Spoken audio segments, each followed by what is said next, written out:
Salut les champions. À l'heure où la France est victime d'une grande crise et de la montée en force du mouvement Gilets jaunes, les deux bougnoules du rap français font leur retour pour un album d'enfer.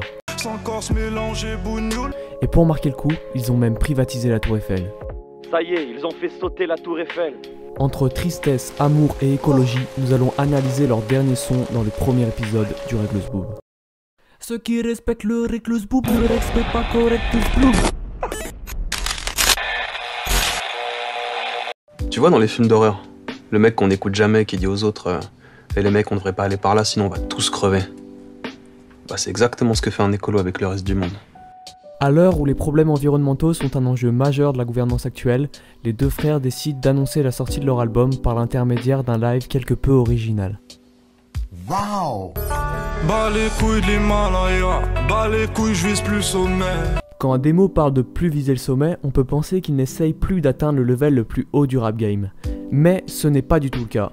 En réalité, le sommet de la Terre est une rencontre qui a lieu tous les 10 ans depuis 1972 dans le but de stimuler un développement durable au niveau mondial.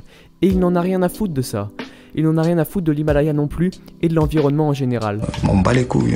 Tout comme le faisait Lorenzo il y a quelques années de cela. Ça crève la dalle en Afrique mais c'est pas cher un kebab. Ce soir c'est filet de dauphin, fuck la Greenpeace. Pour eux, ce qui compte uniquement, c'est l'argent, c'est la moula. Ils veulent l'argent et s'opposent donc fermement aux idées politiques, des politiques tels que François Hollande. Ce qu'on appelle aussi l'économie verte, c'est une façon aussi de sortir de la crise.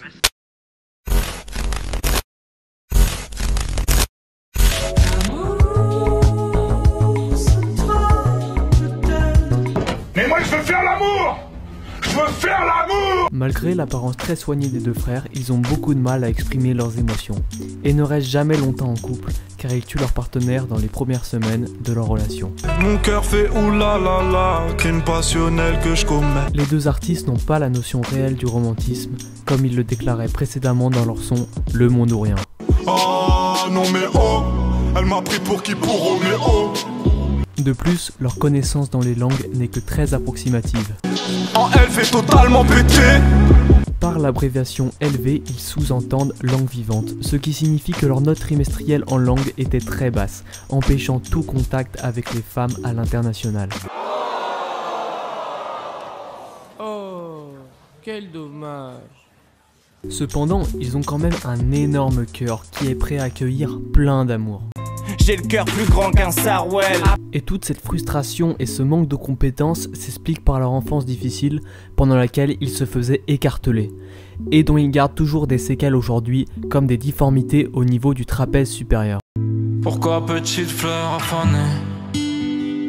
Mais une autre question se pose, avec des cheveux si longs et soignés, sont-ils vraiment hétéros? Je fais un bisou à mes cafards dans la cave, tu dis les pectoraux gainés. Dans cette phase, Ademo semble révéler de manière très ostensible son orientation sexuelle au public. De plus, NOS semble être un grand fan d'équitation, comme on peut le voir dans le clip de À l'ammoniaque. Il a tout de même quelques lacunes étant donné qu'il monte le cheval à l'envers. Je t'aime, wow, wow, wow, wow, wow, à la folie. Mais à qui est adressée cette déclaration d'amour? À lui? À lui? Ou peut-être à lui? On ne le sait pas. Bout à ma teub, 25 ans d'âge, 25 ans d'âge. 2, 3, 4, 5 barres, 6, 7, 8, clicos. Pas maintenant qu'on se barre. Pas de rêve que des doses.